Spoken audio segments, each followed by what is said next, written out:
News eighteen বাংলায় আপনাদের প্রত্যেককে স্বাগত। শুরু করছি সোজা সাপটা।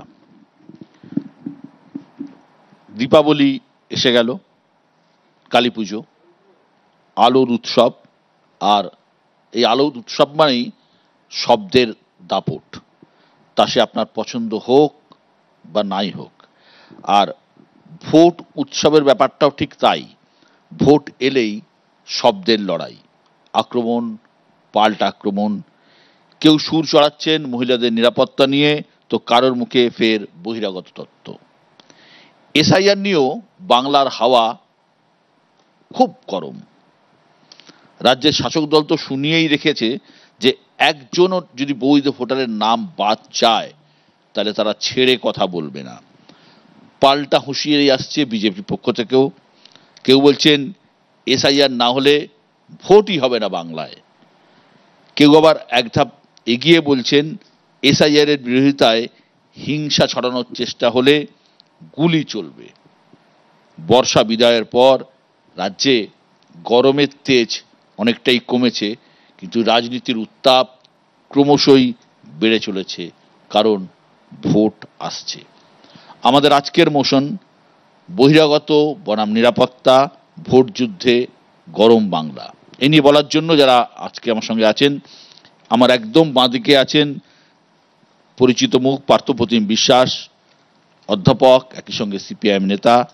বাঁদিকে আছেন নীলাদ্রি বন্দ্যোপাধ্যায়, রাজনৈতিক বিশ্লেষক।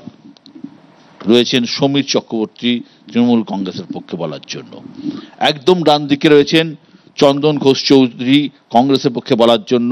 পাশে রয়েছেন বিশ্বজিৎ দাস, রাজনৈতিক বিশ্লেষক। এবং আমার একদম ডান দিকে রয়েছেন কেয়া ঘোষ, বিজেপির পক্ষে বলার জন্য। আমি প্রথমেই কেয়ার কাছে আসবো। কেয়া, মুখ্যমন্ত্রী অভিযোগ করছেন এসআইআর নামে এনআরসি করার ছক হচ্ছে, ভোট কাটার চক্রান্ত হচ্ছে, এবং এনআরসির নোটিশ আসতে শুরু করে দিয়েছেন। আসাম থেকে নদিয়া এসেছে। এই এনআরসিকে এসআইআর এর সঙ্গে মিলিয়ে দিয়েছেন এবং তিনি বলছেন যে একজনও বৈধ ভোটারের নাম যদি বাদ যায় পশ্চিমবঙ্গে কিন্তু বড় আন্দোলন হবে। সবার আগে বলি, এসআইআর, বহিরাগত, নিরাপত্তা, অনেকগুলো বড় বড় কথা আপনি ছুড়ে দিয়েছেন বিশ্বদা। কিন্তু আগে নিরাপত্তাই বলি। আমি মহিলা, আমিও তো বাংলার মেয়ে, একজনই তো একা বাংলার মেয়ে নন। তাই সেই জায়গা থেকে বলি, এই মুহূর্তে নারী নিরাপত্তা পশ্চিমবঙ্গে দাঁড়িয়ে অত্যন্ত ভয়ের বিষয়।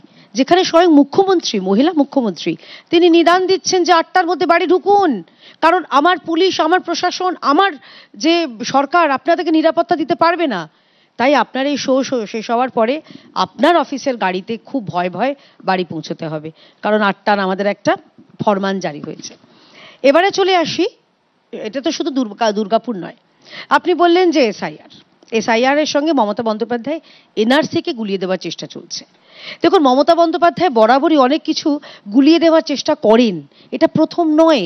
উনি যেরকম নারী নিরাপত্তা নিয়ে যখন কথা বলছিলাম, উনি সুজেট জর্ডন, যিনি পার্ক স্ট্রিটের নির্যাতিতা, তাকে বলেছিলেন যে সেই ঘটনা সাজানো ঘটনা। গুলিয়ে দেওয়ার চেষ্টা হয়েছিল হাঁসখালির যেই মৃতা নাবালিকা, সে ধর্ষিতার, তার চরিত্র হনন করে বিষয়টাকে গুলিয়ে দেওয়ার চেষ্টা হয়েছিল। এবং দুর্গাপুরের ক্ষেত্রে তো বটেই।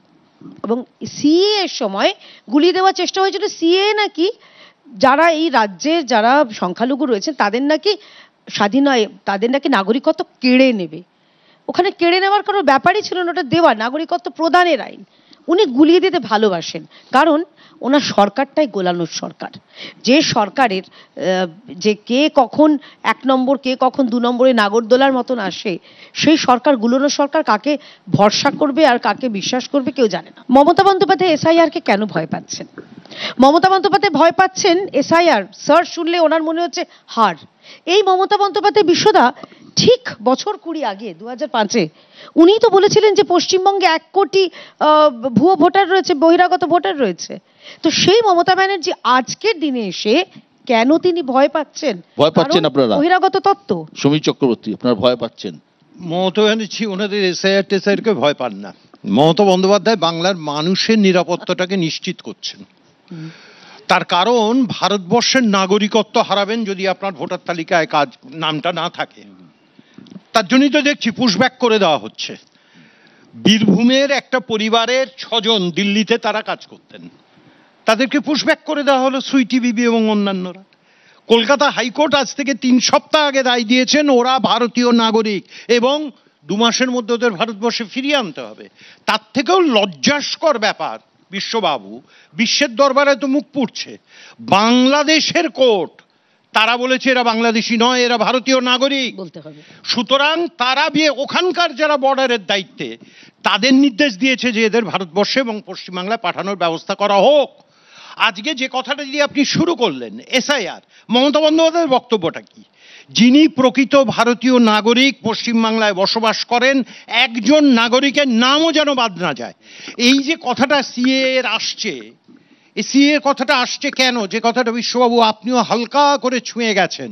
প্রথমে কোচবিহারের 2 জন, তারপরে জলপাইগুড়ি, তারপরে নদিয়ায় আরো 2টো পরিবার যাদের কাছে আসাম থেকে সিএ এর নোটিশ পৌঁছেছে। আজকে একটা কথা বলুন তো, সংবিধানে কোথায় আছে নির্বাচন কমিশন ঠিক করতে পারে কে ভারতীয় কে ভারতীয় নয়? এর দায়িত্ব হচ্ছে স্বরাষ্ট্র মন্ত্রকের। এর দায়িত্ব স্বরাষ্ট্র মন্ত্রকের, who is the citizen of the country and who is not. আজকে নির্বাচন কমিশন এসআইআর এর নামে, বিজেপি কেন এসআইআর নিয়ে চেঁচাচ্ছে?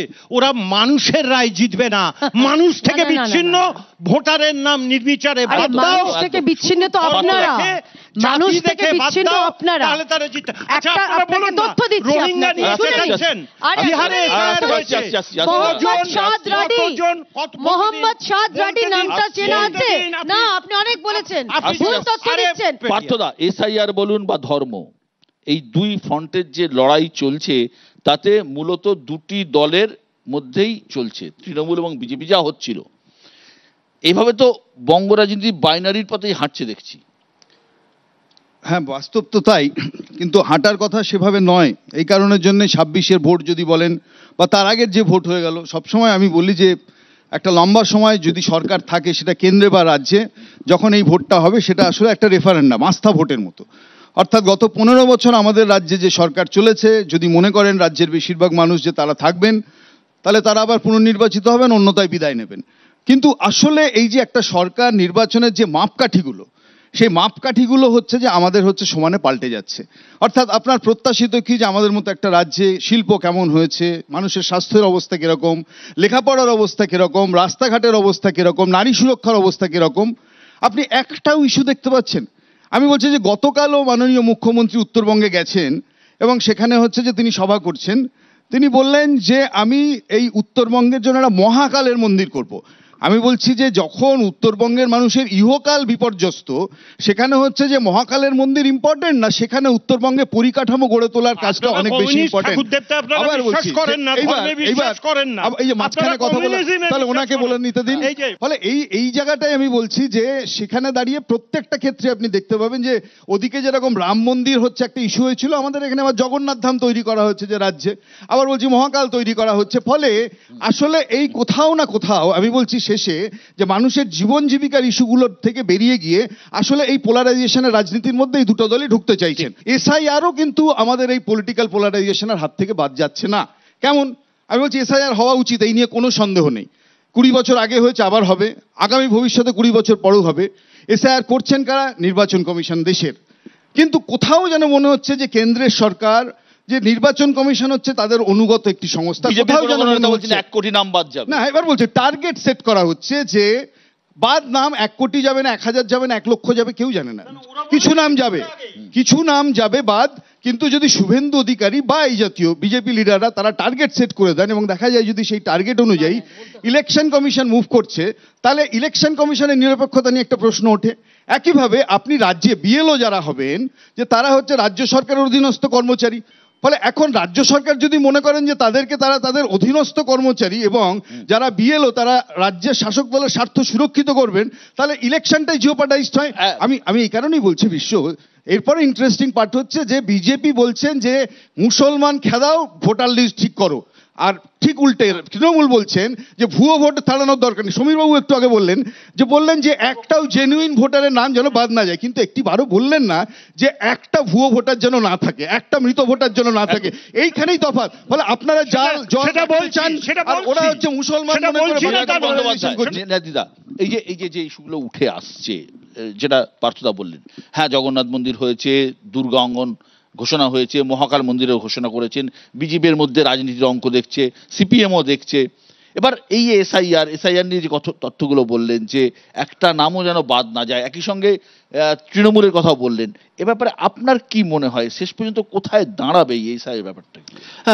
বিশ্বদা, আমার মনে হয় এসআইআর এর মতো ইস্যু যে একটা রাজনৈতিক ইস্যু হয়ে উঠছে এটা কাম্য নয়। এসআইআর তো প্রথমবার হচ্ছে না, 2002 সালেও এসআইআর হয়েছিল, তখন বাম সরকার ক্ষমতায় ছিল, পার্থরা ক্ষমতায় ছিলেন, তো তারাও কোনো আপত্তি করেছিল বলে জানানি। 2004-এ তারপরে নির্বাচনে বাম ফ্রন্ট 42-এর মধ্যে 35টা আসন পেয়েছিল এবং প্রধান বিরোধী দল মমতা বন্দ্যোপাধ্যায়ের নেতৃত্বে তৃণমূল কংগ্রেস একটি আসনে নেমে এসেছিল।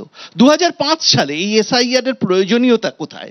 মমতা বন্দ্যোপাধ্যায় প্রথম পার্লামেন্টে দাঁড়িয়ে বলেছিলেন আজকে যে শুভেন্দু অধিকারী 1 কোটি 1.5 কোটির ফিগার দিচ্ছেন, 1.5 কোটির ফিগারটা সম্ভবত প্রথম মমতা বন্দ্যোপাধ্যায় বলেছিলেন যে কিভাবে একজন রাজনৈতিক দল থেকে কিভাবে দিতে পারছেন, ফিগারটা কিভাবে আসছে, মানে ফিগারটার কোথায় যৌক্তিকতা কোথায়? সেটা শুভেন্দু অধিকারীকে জিজ্ঞেস করতে হবে, কিন্তু কেউ একটা এস্টিমেট করতেই পারে। কিন্তু আমি আবার বলছি এটা কাম্য নয়। তৃণমূল কংগ্রেস যখন বলছে কোনো বৈধ ভোটারের নাম যদি বাদ যায় তার প্রতিবাদ করবে, 100 বার আমি তৃণমূলকে সমর্থন করব। কিন্তু আমার প্রশ্ন এখানে হচ্ছে যদি কোনো বৈধ ভোটারের নাম বাদ যায় আদালতে শরণাপন্ন হতে পারে, কি করে তৃণমূল নেতারা বলছেন বৈধ ভোটারের নাম বাদ গেলে বাংলায় আগুন জ্বলবে, সুকান্ত মজুমদার বাড়িতে থাকতে পারবেন না? এই তো সরাসরি একটা প্রভোকেশন। আজকে সুকান্ত মজুমদার বলেছে আর্মি নামুল নেবে। স্টেটমেন্টগুলো একবার ছোট করে বলে দিই শোনানোর জন্য। সুকান্ত মজুমদার বলছেন সাধারণ মুসলিম ভাইদেরকে যারা আমাদের ভোট দেন না তাদেরও বলছি তৃণমূলের নেতাদের কথায় রাস্তায় নামবেন না, যদি ভাঙচুর করেন, দোকানঘর পোড়ান, কেন্দ্রীয় বাহিনী নামলে কিন্তু গুলি চলবে। শুভেন্দু অধিকারী বলছেন no SIR no election, Trinamool বলছে এসআইআর করতে দেবে না, ভোটার লিস্ট তৈরি হবে না, ভোটার লিস্ট তৈরি না হলে ভোট হবে না, ভোট না হলে 2026 সালের 4ই মে রাত্রি 12টার পর রাষ্ট্রপতি শাসন জারি হবে।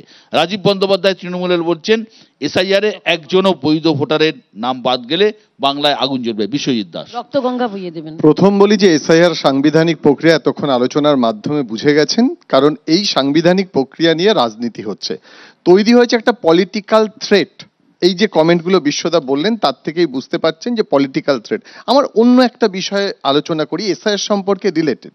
আচ্ছা বলুন তো আমাদের দেশে সেন্সাস কবে হয়েছে? সেন্সাস যদি না হয় তাহলে কতজন মানুষ আছেন এবং কতজন নতুন করে ক্যাটেগরাইজ হলো সেটা জানবো কি করে? দ্বিতীয় যে কথাটা, যে আমরা জানি যারা সরাসরি রাজনীতি করেন যে প্রত্যেক বছর অক্টোবর মাস থেকে জানুয়ারি মাস পর্যন্ত ভোটার লিস্ট পরিশুদ্ধকরণ, অর্থাৎ যারা মারা গেছেন তাদের নাম বাদ দেওয়া, ভুয়ো ভোটার বা ডবল নাম আছে যাদের সেগুলোকে বাদ দেওয়া, সেটা হয়। তারপরে এতগুলো নাম আসছে কি করে? আমি যে কথা বলবো যে সেন্সাস যদি না হয় তাহলে এই মুহূর্তে এসআইআর করে ভোট করার কথা বলা হচ্ছে। কই মহারাষ্ট্রে তো হয়নি এসআইআর, কেন মহারাষ্ট্রে এসআইআর না হয়ে ভোট হলো? আর এসআইআর যদি একটা সাংবিধানিক প্রক্রিয়া হয়, শুধুমাত্র যে রাজ্যগুলোতে নির্বাচন হচ্ছে সেই রাজ্যগুলোতে এসআইআর হবে, বাকি রাজ্যগুলোতে একসঙ্গে এসআইআর হতে পারে না। এসআইআর নিয়ে কোনো বিরোধিতা নেই, কোনো রাজনৈতিক দলের কোনো বিরোধিতা নেই। সম্ভবত এসআইআর হবে বলা হচ্ছে। বিশ্বজিৎবাবু একটা পয়েন্ট আপনাকে অ্যাড করে দিচ্ছি। বিশ্বজিৎবাবু আমি শুধু অ্যাড করে দিচ্ছি একটা পয়েন্ট, বিজেপি সরকারটা দাঁড়িয়ে আছে যাদের সাপোর্টে, সেই চন্দ্রবাবু নাইডু কিন্তু চিঠি দিয়ে জানিয়ে দিয়েছেন প্রথম অন্ধ্রপ্রদেশে এসআইআর করতে দেবো না। হিম্মত আছে বিজেপির, কাল থেকে শুরু করুন না। আমি বলি বোদা সরকার দাঁড়িয়ে আছে, হিম্মত আছে। আমি শেষ যে কথাটা বলবো যে আমরা মমতা বন্দ্যোপাধ্যায়কে দেখেছি তিনি রাজনৈতিকভাবে বলেছেন যে একজনও বৈধ ভোটারের নাম বাদ যাবে না। মমতা বন্দ্যোপাধ্যায় কিন্তু বিরোধী হিসাবে মারাত্মক। এখানে কেন্দ্রীয় সরকার সুযোগ করে দিচ্ছে, কোথাও কোথাও ইলেকশন কমিশন কেন্দ্রীয় সরকার এক সুরে কথা বলছে, যেখানে সবচেয়ে বড় বিরোধী হিসাবে এখন মমতা বন্দ্যোপাধ্যায় ইলেকশন কমিশনকে দেখছেন এবং তিনি সত্যি কোনো রাজনৈতিক পক্ষপাতিত্ব সেটা মেনে নেবেন না এবং এ রাজ্যের মানুষও সেটা মেনে নেবে। আমি কংগ্রেসের চন্দন ঘোষ চৌধুরীর কাছে আসবো। চন্দন, এসআইআর নিয়ে তো আপনারা তৃণমূলের সঙ্গে সুর মিলিয়ে কথা বলছেন, সেটা জানি আমি, কিন্তু আমাদের পাশের রাজ্য বিহার, সেখানে ইলেকশন ডিক্লেয়ার হয়ে গেছে, ভোট এসে গেল দোরগোড়ায়, কিন্তু আসন সমঝোতা করতে গিয়ে যেভাবে ল্যাজে গোবরে হতে হচ্ছে ওখানে, সেটা তো জোট রাজনীতির পক্ষে খুব একটা ভালো উদাহরণ নয়। বিজ্ঞানীদের মতো একটু স্বল্পবাক হলে আমার মনে হয় যুক্তিগ্রাহ্যতা অনেক বাড়ে। তার কারণ শুধুমাত্র পোকিং ইন দ্য সেন্স যে আমি কিছু বলতে চাই সেটা কিন্তু কারণ নয়। আমি একটু অন্য জায়গা থেকে আপনাকে বলি, খুব স্বাভাবিক যে বিহারের একটা জোট, সেই জোট কিভাবে আলোচনা করবে তার একটা মডেল তৈরি হয়, একটা দল আর একটা দলকে কিনে নেয় না, সকলেই জানে। আপনার ইন্টারপ্রিটেশনের প্রথম দিকটা ছিল যে তৃণমূলের সাথে কংগ্রেস না, সারা ভারতবর্ষ জুড়ে এসআইআর নিয়ে যে আন্দোলন বা যে কর্মসূচি নেওয়া হয়েছে, তৃণমূল আমাদের সাথে এসেছে, এটাই খুব স্বাভাবিক। আমরা একটা জিনিস খুব খুব কনটেক্সচুয়ালি যদি বুঝি, মহারাষ্ট্রের নির্বাচন যখন হয়, অর্থাৎ অ্যাসেম্বলি নির্বাচন যখন হয়, আমরা নির্বাচন কমিশনের কাছে একটা রিপোর্ট করেছিলাম। ইনফ্যাক্ট আমরা একটা এন্টায়ার রিসার্চ ওয়ার্ক ওদের হাতে জমা দিয়েছিলাম। সেখানে ছিল 1,52,55,000 নাম, যাদের নাম ফিউশন হয়েছে, অর্থাৎ কারেকশনের নামে ডিলিশন হয়েছে, কিছু ইনক্লুশন হয়েছে। এবং এই রিপোর্টটা আমরা স্বাভাবিকভাবে নির্বাচন কমিশনের হাতে তুলে দিই। ঠিক তার পরবর্তী সময় কোনো অ্যাকশন না হওয়া সত্ত্বেও হরিয়ানার নির্বাচনটা হয় এবং সেখানে আমরা প্রমাণ সাপেক্ষে বেশ কয়েকটি লিস্ট তুলে দিই, যার আলটিমেটলি কোনো সুরাহা হয়নি। আর তার পরবর্তী সময় যখন বিহার নির্বাচন হয়, তখন আমরা ঝাঁপিয়ে পড়েছি, ছাড়িনি। তার কারণ এর প্রধান উদ্দেশ্যটা আমরা বলছি দেয়ার ইজ আ কারাপশন, এবং কারাপশনের মাত্রাটা কোথায় প্রতিটা মুহূর্তে আমরা কিন্তু সংখ্যা তত্ত্ব দিয়ে বুঝিয়েছি। আমি নতুনভাবে বলতে চাই না, রাহুল গান্ধী ইভেন একটা প্রজেক্ট করেছেন এবং সাংবাদিকদের সামনে ইনফ্যাক্ট পাওয়ার পয়েন্ট প্রজেক্ট করে বুঝিয়েছেন। আমি সে প্রসঙ্গেও যাই না। বিশ্বজিৎ যে কথাটা বলল, 1931 সালে সেই সময় প্রাদেশিক গভর্নমেন্ট সারা ভারতবর্ষের যে প্রথম আদমশুমারি বা সেন্সাসটা হয়, সেটা কিন্তু 2011 পর্যন্ত স্তব্ধ হয়নি। ইভেন অটল বিহারী বাজপেয়ীজিও ছিলেন তার মধ্যে, কখনোই স্তব্ধ হয়নি।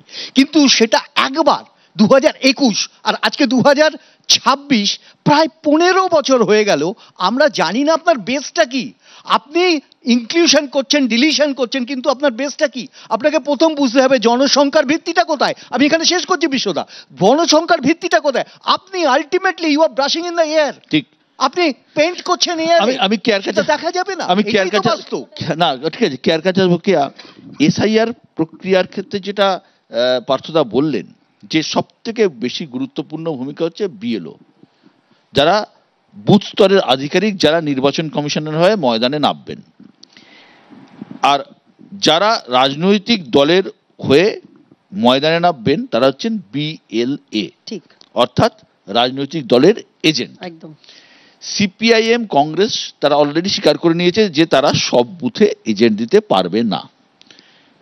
এখনো পর্যন্ত যা খবর, বিজেপিও সমস্ত বুথে এজেন্ট দিতে পারবে না বলেই মনে হচ্ছে। এটা কোথা থেকে পেলেন খবরটা? এখনো পর্যন্ত যা খবর, কোনো খবর, ভুল খবর। শুনুন না, এবার শুনুন, প্রশ্নটা শুনুন। তৃণমূলের যে সংগঠন, এটার মোকাবিলা আপনাদের লাস্ট নির্বাচনে 2024-এর লোকসভা নির্বাচনে কত বুথে এজেন্ট ছিল? ভালো লাগছে, আপনারা সংবাদ মাধ্যম, নিশ্চয়ই আপনাদের প্রশ্ন করার অধিকার রয়েছে। আমার সংগঠনের ব্যাপার, আমাদের সংগঠন যারা দেখেন, আমার শীর্ষ নেতৃত্ব, সেটা পশ্চিমবঙ্গের এবং দিল্লির যারা নেতৃত্ব, সর্বভারতীয় নেতৃত্ব, তারা দেখছেন। কিন্তু আমি এখানে কয়েকটা প্রশ্নের উত্তর না দিয়ে পারছি না। আমাদের কংগ্রেসের মুখপাত্র বললেন, আমাকে উনি উত্তর দিন না যে বিহারের এসআইআরে 38টা জেলার মধ্যে কটার সংশোধনের অ্যাপিল এসছে। উত্তর হচ্ছে অ্যাপিল যেগুলো, যে নাম বাদ গেছে, উত্তর হচ্ছে 0। তার কারণ হচ্ছে, এবং ওদের 55,000 সম্ভবত বিএলএ ছিল। এক সেকেন্ড দাঁড়ান, আমার যেটা বক্তব্য যে 38টা জেলায়, এবং এত কংগ্রেস বলুন, তৃণমূল কংগ্রেস বলুন, সিপিএম বলুন, সিপিআইএমএল বলুন, এরা সোশ্যাল মিডিয়ায় বলছে কোর্টে যাক তাহলে নির্বাচন কমিশনের বিরুদ্ধে, একটা যায়নি। অর্থাৎ একদম নির্ভুল সেখানে এসআইআর হয়েছে। পশ্চিমবঙ্গে আপনারা এসআইআর পশ্চিমবঙ্গে ইতিমধ্যে আপনি বিএলওর কথা বললেন, চিন্তা করে দেখুন, বিএলওদের ধমকানো চমকানো শুরু হয়ে গেছে। আবার বিএলওদের আমরা দেখতে পাচ্ছি তৃণমূলের মঞ্চে আবার শুরু হয়ে গেল। তৃণমূলের মঞ্চে গিয়ে তারা তৃণমূলের হয়ে প্রচার করছে, তাদের পরিচয় করিয়ে দেওয়া হচ্ছে। এই যে বিহারের নির্বাচন কমিশন নিয়ে বললো না, অনেক কথা শুনলাম যে কেন এ অ্যাপিল করছে না, কেন ও অ্যাপিল করছে না। ফর্ম নাম্বার 6 কেন ভরা হয় জানেন? আপনারা আঞ্চলিক দল, কেন আমাকে বলা হলো পশ্চিমবঙ্গে আসতে? আঞ্চলিক দল, কংগ্রেসকে বলতে দিন, এরা তো আঞ্চলিক দল, পরে রিজিনাল দলে শুনি না, প্লিজ শুনি, শুনবো না, কারণ উনি আমাকে যদি আমার ক্ষেত্রে আসেন, আমি তো আপনি যদি দেখো, আমার ক্ষেত্রে আমাকে পশ্চিমবঙ্গে নিয়ে আসেন, আমি সর্বভারতীয় পার্টি, বিশ্বের বৃহত্তম পার্টি, আমি বিশ্বের বৃহত্তম, আঞ্চলিক দল বলবে আপনারা মঙ্গল গ্রহের পার্টি। শুনি না, দাঁড়ান আমাকে শোনা বলতে নষ্ট দিন হয়ে না, যাবে। বলতেই তো Please, দিচ্ছেন হ্যাঁ, না। বলুন। নির্বাচন ওই যে 6 নম্বর ফর্মটা ভরা হয় নতুন ভোটার হওয়ার জন্য আবেদনপত্র, সেটাকে ফর্ম নাম্বার 6 বলা হয়। নির্বাচন কমিশন তার ওয়েবসাইটে জানালো যে 16 লক্ষ নতুন করে ফর্ম জমা পড়েছে, ফর্ম নাম্বার 6। আর যখন নতুন ভোটার সংযোজিত হলো সংখ্যাটা 21 লক্ষ। 5 লক্ষ কোত্থেকে এলো? বিজেপির পার্টি অফিস থেকে। এই প্রশ্নের উত্তরটা দেবেন আমায়। নির্বাচন কমিশনের সাইটে যান, না, তোমাকে দিতে হবে না। নির্বাচন কমিশনের উনি প্রশ্ন সাইটে যান। করছেন। এক। Please. দ্বিতীয় নম্বর, বিজেপি কেন নির্লজ্জভাবে নির্বাচন কমিশনের পাশে দাঁড়াচ্ছে? এই উত্তরটা চাইছি, এই উত্তরটা দিন না। আম্পায়ারের পাশে কেন? আপনারা কি 13 জন নিয়ে খেলতে নেমেছেন ক্রিকেট খেলা? 2টো আম্পায়ারই সঙ্গে রেখে দেবেন? আমি এটা তো পরিষ্কার মনে হয়। রাজীব আমি কুমারটা মনে নেই ওনার। আমি পার্থর কাছে রাজীব কুমারটা মনে নেই আসলে, ওনার তো সিলেক্টিভ মেমোরি লস হচ্ছে। প্লিজ যে রাজ্যে 33% জন্ম বৃদ্ধি হয়, জন্ম বার্থ রেট বাড়ে, 66% ভোটার রেট বেড়ে গেল। এই লজিকটা কোন লজিক বলুন? এই উত্তরটা গিয়ে একটু আরএসএস এর পাঠশালায় শিখে আসুন। আরে যে আরএসএস এর 16 লক্ষ লোকের নাম নথিভুক্তির জন্য আবেদন করলো আর ভোটার হয়ে গেল 21 লক্ষ। কোত্থেকে? কিন্তু বহু প্রশ্ন রয়ে গিয়েছে, খসড়া তালিকা, চূড়ান্ত তালিকা সব মিলিয়ে প্রচুর অভিযোগ উঠলেও যে এর মধ্যে কজন বিদেশি, কতজন অনুপ্রবেশকারী, এর তালিকা কিন্তু নির্বাচন কমিশন দিতে পারেনি। সুতরাং অনেক কিছু প্রশ্ন কিন্তু এখনো পর্যন্ত সেটা আছে।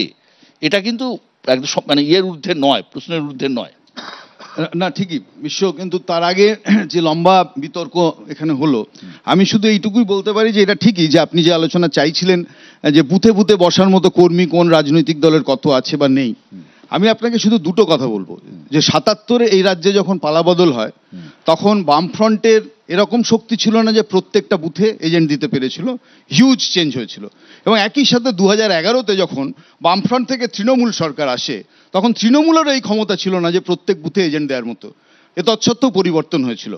ফলে মানুষ যখন চায় তখন বুথে বসার লোক কোথায় কত আছে সেটা মার্জিনাল সিটগুলোতে ফ্যাক্টর করতে পারে, কিন্তু ওভারঅল আমি আপনাকে হয় না। কিন্তু এত সত্ত্বেও ইলেকশন কমিশনের একটা বড় ভূমিকা থাকে একটা নিরপেক্ষ ভোট পরিচালনার ক্ষেত্রে। যেটা আপনি প্রশ্ন করছেন এখন বিহারে এসআইআর নিয়ে যে প্রশ্নগুলো উঠেছে, এবং এই প্রশ্নগুলোর একটা বড় অংশ নির্বাচন কমিশনের ভূমিকার জন্য উঠেছে। আমি এই কারণের জন্য বলছি যে তারা একটার পর একটা যেভাবে মাপকাঠিগুলো সেট করতে গেছিল, যেরকম তারা অকারণে একটা ইলেকশন কমিশনের মুখ্য ইলেকশন কমিশনার, তিনি হচ্ছেন কতজন অনুপ্রবেশকারী আছে সেটা ধরা পড়বে নাকি এসআইআর এর, এই মন্তব্য তিনি করলেন। এবং তার মধ্যে যেভাবে বিরোধীরা বলে বা শাসক দল বিজেপি বলতে পারে, সিপিএম, তৃণমূল, তারা একটা ভাষায় একটা ভাষ্যে কথা বলতে পারে, কিন্তু ইলেকশন কমিশন যদি বলে দেশে কত রোহিঙ্গা আছে সেটা ধরা পড়বে, তাহলে তো তখন বোঝা যাচ্ছে যে ইলেকশন কমিশনের ভাষ্য আর শাসক দলের ভাষ্য বিজেপির সেটা হচ্ছে মিলে যায় কোথাও। আর যদি মিলে যায় তখনই তো তার নিরপেক্ষতা নিয়ে প্রশ্ন ওঠে। এবং আমি বলছি যে এই আধার নিয়েও সেই একই জিনিস হয়েছে। বিশ্বদা, প্রথমত আপনি যে মন্তব্যটা করলেন আমি কেয়ার সাথে দ্বিমত পোষণ করছি। সংগঠনের দিক থেকে বিজেপি অনেক পিছিয়ে আছে, এজেন্টের দিক থেকে অনেক কম বিজেপির। কিন্তু এই কম এজেন্ট নিয়েও 2019 থেকে 2024 অব্দি বিজেপি 38 থেকে 40% ভোট পশ্চিমবঙ্গে পেয়েছে। যদি এজেন্ট দেয় সেই ভোটের শতাংশটা কোথায় পৌঁছতে পারে সেটা ভেবে আমি আতঙ্কিত হয়ে যাচ্ছি। সেটা গণতন্ত্রের জন্য ভালো হবে না যদি সত্যি এজেন্ট দিতে পারে বিজেপি। 2 নম্বর কথা বলি যে হ্যাঁ অনেক প্রশ্ন করছেন, গণতন্ত্রের জন্য তো ভালো, প্রশ্ন করার অধিকার অন্তত আমাদের আছে। কিন্তু যেটা আমি বুঝতে পারছি না, রাহুল গান্ধী প্রেস কনফারেন্স করছেন, মিডিয়াকে বলছেন, আদালতের কাছে যাচ্ছেন না কেন? এত বুয়াদা বলছিলেন, একেবারে নির্ভুল তথ্য সম্ভবত বুয়াদা বলছেন বোধহয়, তা উনি আদালতে যাচ্ছেন কেন, যাচ্ছেন না কেন? আদালতের কাছে কি এই জন্য যাচ্ছেন না যে এই তথ্যের মধ্যে যে জল মেশানো আছে সেটা আদালতের সামনে বেয়াপ্ত হয়ে যাবে? জল মেশানো আছে। Very good reference. এসআইআর বিহারে কেন কোর্টে আটকালো না? তাহলে যদি তথ্যই রাহুল গান্ধী ঠিক ছিল, রাহুল গান্ধী আদালতে যেতে ভয় পাচ্ছেন কেন? এই প্রশ্নটা কিন্তু মানুষ আপনার প্রশ্নটাকে বুঝতে পেরেছি এবং বলবার সুযোগ খুঁজছি। ইনফ্যাক্ট আপনি বলতে দিন। একটা কথা বারবার বুঝতে হবে, একটি মানুষ দাঁড়িয়ে অন প্রজেক্টার সাংবাদিক সম্মেলনে সরাসরি বলছেন তথ্য দিয়ে কি কি বিপন্নতা অন্তত এসআইআর এর মধ্যে আছে। এক্ষেত্রে বিহারের কেউ কিন্তু এসআইআর এর বিরোধী নয়। 11টা এসআইআর হয়েছে, দিস ইজ 12th এসআইআর, প্রশ্নটা সেখানে নয়। আমি সেন্সাসের প্রশ্নটা এর আগে বললাম, তারপরে বলছি ফর এ সেকেন্ড, তার পরবর্তী সময় একেবারে প্রকাশ্যে একজন বিরোধী দলনেতা তিনি বারবার যে কথাটা বলছেন, এটা আদালতে যাওয়ার প্রশ্ন আছে কি? আমরা যদি সরাসরি যে প্রসঙ্গটা বলি, আদালতে যাওয়ার আগেও ওই গণেশ কুমারজির নেতৃত্বে ইলেকশন কমিশন ওই রাহুল গান্ধীর খণ্ডাবার জন্য প্রেস কনফারেন্স, একেবারে ওই ইতিহাসবিহীন ভাবে ওখানে প্রেস কনফারেন্সটা কার জন্য করেছিলেন? প্রত্যেকটা তথ্য ওই গণেশ কুমারের, যেটা কল্যাণ মার্গের অফিসের সাথে ইকুইভ্যালেন্ট, একেবারে রাহুল গান্ধী কাকে পাচ্ছেন? আমার প্রশ্ন। না, সব এ তো নির্ভুল তথ্য, আমি সমর্থন করছি। এটা কি আপনার মনে হয়, এটা কি মনে হয় আপনার যে কোনো জিনিস only court is the solution? কোর্টকে আপনারা ইনভলভ করছেন, মিডিয়া, সোশ্যাল মিডিয়া ভয় পড়ে কি এটাই বুঝতে পারছি। যাওয়া গণেশ কুমারের বিরুদ্ধে উচিত, কিন্তু গণতন্ত্রের সামনে কেন? আমরা প্রশ্ন রেখেছি জনগণের সামনে, এটাই তো প্রশ্ন। আমরা প্রশ্ন রেখেছি জনগণের সামনে। চন্দনদা সম্ভবত জানেন না, নেতাকে জিজ্ঞেস করে হয়তো বলতে। বিশ্বজিৎ, এই যে এই আলোচনা যে চলছে, কেউ বলছেন যে তৃণমূল ভয় পাচ্ছে, তৃণমূল বলছে যে আমরা কোনো ভয় পাচ্ছি না। এসআইআর তো একটা পার্ট গেল, সব মিলিয়ে যে ভোটের যে চিত্র দেখা যাচ্ছে, বিহারের ক্ষেত্রে প্রথমে 69 লক্ষ বাদ গেছিল, পরে সেটা 21 লক্ষে সম্ভবত, আমি সংখ্যাটা মনে পড়ছে না, 21 লক্ষে সম্ভবত নেমে এসছে। হ্যাঁ 69 লক্ষ আছে, 21 লক্ষ নতুন ভোটার যোগ হয়েছে, 21 লক্ষ যোগ হয়েছে। হ্যাঁ, একদম এই ওভারঅল জায়গাতে এই যে 2 মাসের মধ্যে এই প্রক্রিয়া কি শেষ করা সম্ভব? আমি গতদিনও বলেছিলাম বিশ্বদা, 2 মাসের মধ্যে কনস্টিটিউশনাল যে প্রসেস যেটা রয়েছে এটা সম্ভব নয়। কারণ নির্বাচন কমিশনের তো নিজস্ব সেটআপ নেই, নিজস্ব কর্মী নেই। এই কাজটা করতে গেলে ডেপুটেশনে রাজ্য থেকে কর্মীদের নিয়ে নির্বাচন কমিশন এই কাজটা করে। ইতিমধ্যে আলোচনাও হয়েছে, কেন্দ্রীয় সরকার বলেছে যে নিজস্ব যাতে এখন বিল আনছে যে নির্বাচন কমিশন তাদের নিজস্ব কর্মী যাতে নিয়ে আসতে পারে, এই কাজটা সম্ভব হয়।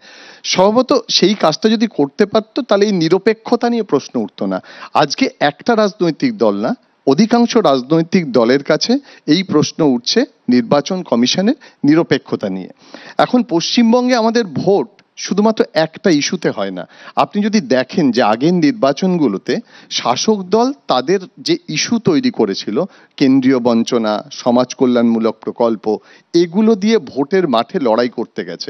আপনি একটু আগে বলছিলেন না বিএলএ, বুথ লেভেল এজেন্ট, সেই বুথ লেভেল এজেন্ট পশ্চিমবঙ্গের রাজনৈতিক দলগুলোর মধ্যে সবচেয়ে বেশি আছে তৃণমূল কংগ্রেসের, তারপরে বিজেপি, বাম, এদের রয়েছে।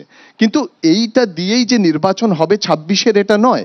26-এ আমরা এই অনুপ্রবেশের কথা দীর্ঘদিন ধরে শুনছি, পশ্চিমবঙ্গের নির্বাচন কমিশন অনুপ্রবেশের কথা বলছে, কিন্তু আপনি ভেবে দেখুন অনুপ্রবেশের কথা যখন আমরা বলছি, 2005 মমতা বন্দ্যোপাধ্যায়ের স্টেটমেন্টেই লড়াইটা শুরু হয়েছে। লালমণি 2005-এ কিন্তু এই ঘটনাটাও ঘটেছে। মহারাষ্ট্র এবং অরুণাচল প্রদেশে প্রোটোকল মেনে সে বছর কিন্তু এসআইআরটা হয়নি। আমি যেটা বলছিলাম যে অন্যান্য রাজ্যের ক্ষেত্রে হয়নি, কিন্তু পশ্চিমবঙ্গের ক্ষেত্রে হচ্ছে, বিহারের ক্ষেত্রে হচ্ছে। আমি সেই প্রসঙ্গে আসছি না, অনুপ্রবেশ নিয়ে আমরা আলোচনা করছি। কেন্দ্রীয় সরকারও বারবার বলছেন, যথার্থ তো, আমাদের যেখানে ডেমোগ্রাফি চেঞ্জের কথা বলছেন, কিন্তু একবারও বলছি না লালমনিরহাট এয়ারপোর্ট চালু করছে, তাহলে আমাদের কুচবিহার থেকে তার ডিস্টেন্স কত? যেখানে চীন মদদ দিচ্ছে বাংলাদেশকে, আমরা বলছি ত্রিপুরার কৈলাসহরে আমাদের আরেকটা এয়ারপোর্টকে চালু করব। অনুপ্রবেশের ইস্যুর মতোই গুরুত্বপূর্ণ আন্তর্জাতিক ক্ষেত্রে লালমনিরহাট এয়ারপোর্ট যদি চালু হয় সেই ইস্যুটা, এবং একই সঙ্গে কৈলাসহরের যে এয়ারপোর্ট সেটা চালু করার কথা ভাবছে। অর্থাৎ আন্তর্জাতিক ইস্যুতে ভারতবর্ষের যে অবস্থান, অনুপ্রবেশটা সেখানে একটা গুরুত্বপূর্ণ ইস্যু অবশ্যই, কিন্তু অনুপ্রবেশের কথা বললে ভাবতে হবে এসআইআর কি সম্পর্ক? এসআইআর অনুপ্রবেশের কথা, এসআইআর না। আমি বলছি অনুপ্রবেশ যদি মমতা বন্দ্যোপাধ্যায় 2005 আপনি ভুল বুঝছেন দিদা। আমি বলছি অনুপ্রবেশ যদি ইস্যু হয়, অনুপ্রবেশ দেখার দায়িত্ব নয়, ইস্যু তো বলছে নির্বাচন কমিশনার, নিশ্চয়ই নির্বাচন কমিশনার বলছে। তাহলে অনুপ্রবেশ কংগ্রেস আমলেও হয়েছে, অনুপ্রবেশ 2005 ক্ষমতায় কে ঠিক ছিল? বলছেন যখন আপনি, মমতা issue সব raise আমলে করেছিলেন। অনুপ্রবেশ হয়েছে, কিন্তু সেন্সাসটাও তো কংগ্রেসের আমলে এবং বিজেপির আমলেও হয়েছে। আমি- সেন্সাসটাও আর তো অনুপ্রবেশ হয়েছে। দেখার ওটা হলো না দায়িত্ব কার? কেন? আপনি এরা একশো বার অনুপ্রবেশ ওটা হলো দেখার না, দায়িত্ব অনুপ্রবেশ কার? হয়েছে। আর অনুপ্রবেশটা কে দেখে? নির্বাচন কমিশনের ছোট করে অনুপ্রবেশ কেয়া, দেখাতে স্বরাষ্ট্র কেয়ার কাছে আসবো, ছোট করে কেয়া, ছোট করে কেয়া। এই যে বিজেপি কি সত্যি মনে করে যে বাংলায় এসআইআর হলেই বিজেপি ক্ষমতায় চলে আসবে? 2000 যেটা পার্থদা বললেন, 2002 সালে তো এসআইআর হয়েছিল, ঠিক। নীলাদিদা বললেন 2004 সালে তো ঠিক। বামফ্রন্ট বিপুল ভোটে জয়লাভ করেছিল। না না, এখানে এসআইআর এর সঙ্গে ভোটে জেতার নয়, আমরা চাইছি এসআইআরটা হোক স্বচ্ছ ভোটার তালিকা হোক। সেটা তো কোনো, আমরা তো রাজনৈতিক ভাবে লড়বো তৃণমূলের সঙ্গে। এসআইআর এর আমাদের মানে বলে বলিয়ান হয়ে নয়, আমরা রাজনৈতিক ভাবে লড়বো, কিন্তু আমাদের জন্য কোনো অদৃশ্য শত্রু, মৃত ভোটার, ডুপ্লিকেট ভোটার, পশ্চিমবঙ্গ থেকে চলে গেছেন এমন ভোটার, স্বর্গীয় দ্বিজেন মুখোপাধ্যায়, শ্রমিকদার বাবা মা, তাদের যেন কষ্ট করে মানে স্বর্গ থেকে এই মর্তে ধরাধামে না এসে ভোট দিতে হয়। আমরা স্বচ্ছ ভোটার তালিকা চাইছি। একজন পশ্চিমবঙ্গবাসী হিসেবে এটা কি খুব বেশি চাওয়া? না, আর একটা কথা বিশ্বজিৎ দা বললেন, বিশ্বজিৎ দার একটা সংশোধন করে দিই। উনি বললেন 2 মাসে সম্ভব নয় বা অল্প সময় সম্ভব নয়। 2002-এর যে এসআইআর হয়েছিল, খুব ভুল না করে থাকি, 4 ভোট হয়েছিল, 62 দিনে শেষ হয়ে তথ্যটা ভুল। সেটা। 2002 এর পরে 4 যাই হোক, আমি জানি না আপনি তখন আমি করতেন কেন? আমি বল আপনাকে একটা প্রশ্ন করছি, আপনাকে একটা প্রশ্ন এবং করছি। তার আগে আমি একটা কথা বলবো। আরে দিদি, আপনার হয়ে গেছে, এবার আমাদের বলতে দিন একটু। বিশ্বদা, আরে বলতে দিন। হ্যাঁ, আমি না একটা ছোট্ট কথা বলি, আমার মনে হয় বুয়াদা শোনো, বুয়াদা শোনো, তুমি উত্তরটা দেবে। আমি প্রশ্নটা সেটা বলিনি, ও এসআইআর নিয়ে এত বেশি কনফিডেন্ট খুব স্বাভাবিক। আমরা তো দেখছি বেঙ্গালুরুর রেজাল্টটা আলটিমেটলি আমরা কিভাবে প্রজেক্ট করেছি সেটা দেখি। আমি কাউন্টারটাও দেখেছেন। আচ্ছা, যাই হোক, সব মিথ্যে কেয়াদি, দয়া করে হাত আবার জোড় করছি, আপনি মহিলা, এবার থামুন। চতুর্থবার 2021-এর বিধানসভা হোক বা 2024-এর লোকসভা নির্বাচন, বিজেপিকে বরাবরই বহিরাগত অস্ত্রেই তৃণমূল কাউন্টার করেছে। 26-এর লড়াই কি আপনারা সেই সেম অস্ত্রে শান দিচ্ছেন? এই প্রশ্নের উত্তরটা দেওয়ার আগে আরেকটা কথা আপনাকে বলে দিই।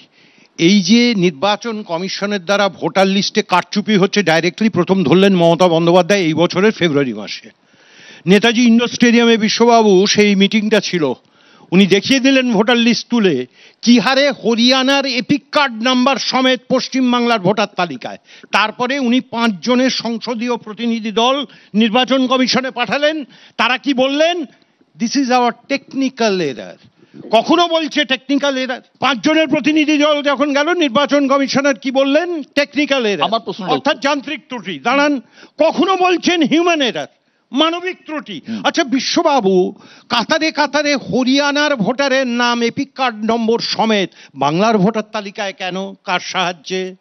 জিজ্ঞেস করবো না। এই যে বহিরাগত বলছেন, ভোটার লিস্টে কাদের সাহায্যে হয়েছে? প্রথম তো এই ঘটনা প্রমাণ করলেন মমতা বন্দ্যোপাধ্যায়, কই উত্তর দিতে পেরেছেন? তখন নরেন্দ্র মোদী গিয়ে লুকোলেন জ্ঞানেশ কুমারের পেছনে।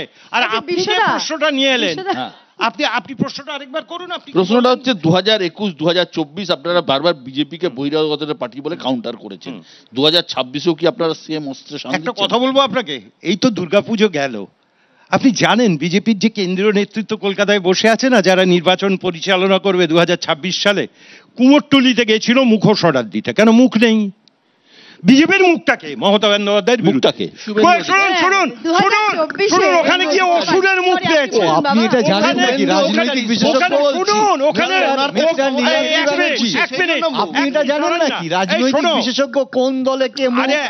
আরে শোনো না ভাই, 1 মিনিট, চন্দন 1 মিনিট। সেখানে গিয়ে অসুরের মুখ পাওয়া গেছে, তাই নিয়ে এসছে। সেটাই হবে বিজেপির মুখ 26। সেই জন্য 21-এ যা হাল হয়েছে, 24-এ যা হাল হয়েছে, ওই একই হবে। ওই যে অসুর হচ্ছে মুখ, আপনি অসুরের নেতৃত্বে ভোট লড়বেন। আপনি অসুরের নেতৃত্বে ভোট লড়বেন, রেডি হয়ে যান। সেটা আপনি ঠিক করে নিন, সেটা শুভেন্দু না সুকান্ত। কথাটা বললেন না, এটা মজার জিনিস আছে বিশ্বদা। পশ্চিমবঙ্গে 2024-এ কীর্তি আজাদ, ইউসুফ পাঠান, শত্রুঘ্ন সিনহা, সাকেত গোখলে, এরা সব না বাংলার ছেলে হয়ে যায়। আবার 2026-এ বহিরাগত হয়ে যায়। পশ্চিমবঙ্গে মা দুর্গার বিসর্জন হয়েছে, তো 26-এ মহিষাসুরের বিসর্জন হবে। বহিরাগতরা, আমি বলছি বহিরাগত হিসেবে তৃণমূল সাধারণভাবে বিজেপিকে মিন করেন। কিন্তু বহিরাগতরা এ রাজ্যে এসে, আমি ধরে নিচ্ছি যে ওদের যুক্তি যদি ঠিক হয়, যা যা শিখিয়েছিলেন ওরা কিন্তু বাধ্য ছেলের মতো সেগুলো শিখেওছেন। অর্থাৎ এই একেবারে যে রামনবমী থেকে শুরু করে হনুমান দশমী, ওদিকে রাম মন্দির থেকে এদিকে জগন্নাথ ধাম, আপনি প্রত্যেকটা জিনিস ভালোভাবে শিখেছেন, প্রত্যেকটা। ফলে আমার কথা হচ্ছে, এবার বাংলা তার নিজের মেয়েকে চাই এই কথাটা বলে যেভাবে বহিরাগতকে আটকানোর স্লোগান দিয়েছেন অতীতে, আর সেই স্লোগানে কাজ করবে বলে আমার মনে হচ্ছে না। ছোট করে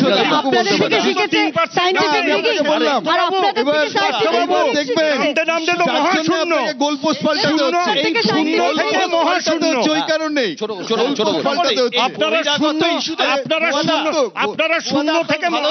আপনারা এবার নিচের দিকে আর বিজেপি 50টাও পাবে না। আমি পাখি নিয়ে বসে পড়ুন কালকে, অনেক ভালো ব্যবসা করবে।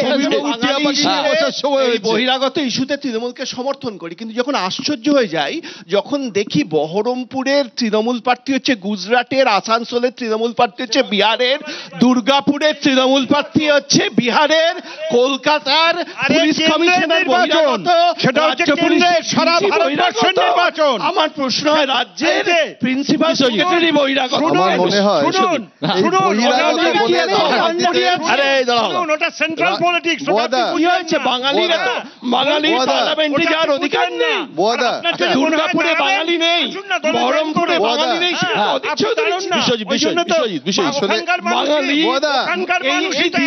কেন আপনাদের রাজ্য পুলিশের ডিজি কোনো বাঙালি হতে পারেন না? ওখানকার মানুষই তো 1 লক্ষ ভোটে জিতেছে। আসলে আমাদের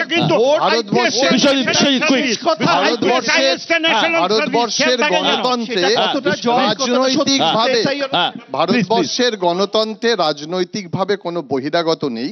আসলে আমরা যে রাজনৈতিক মুখের কথা বলি, পশ্চিমবঙ্গে সত্যি কথা বলতে গেলে যারা মাটি আঁকড়ে রাজনীতি করেছেন, বিরোধী থেকে শাসক হয়েছেন, তিনি নিজে ঘোষণা করেছিলেন 294 আসনে তিনিই মুখ। পরবর্তীকালে নরেন্দ্র মোদী এসে তিনিও ঘোষণা করেছিলেন যে তিনি মুখ। তার মানে একজন বাংলায় রাজনীতি করে ওঠা, তিনি বলছেন বাংলার মুখ, 294 তিনি, নরেন্দ্র মোদী এসে বলছেন তিনি মুখ। গ্যাপটা হচ্ছে যে বাংলায় একজন মুখ্যমন্ত্রীর প্রার্থী।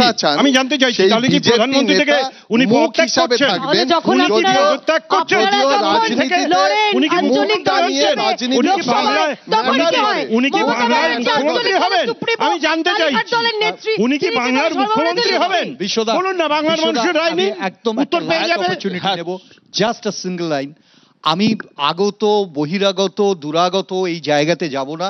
আমি শুধু একটা জিনিস বুঝি যে রাজ্যের রাজনীতির পরিপ্রেক্ষিত অবস্থা আজকে কেয়াদের গুনতে হবে, এক্স্যাক্টলি কেয়াদের নিজের বেশ থেকে কতজন নেতৃত্ব আর ধার করা নেতৃত্ব, হায়ার্ড মার্সেনারি কারা, এটা কিন্তু বাংলার মানুষ বুঝে। আগামী দিনে এই যে বাংলার ভোট আসছে, ইতিমধ্যেই ভোটের হাওয়া গরম, এবং সময় যত গড়াবে হাওয়া আরো গরম হবে, শব্দের লড়াই আরো বাড়বে।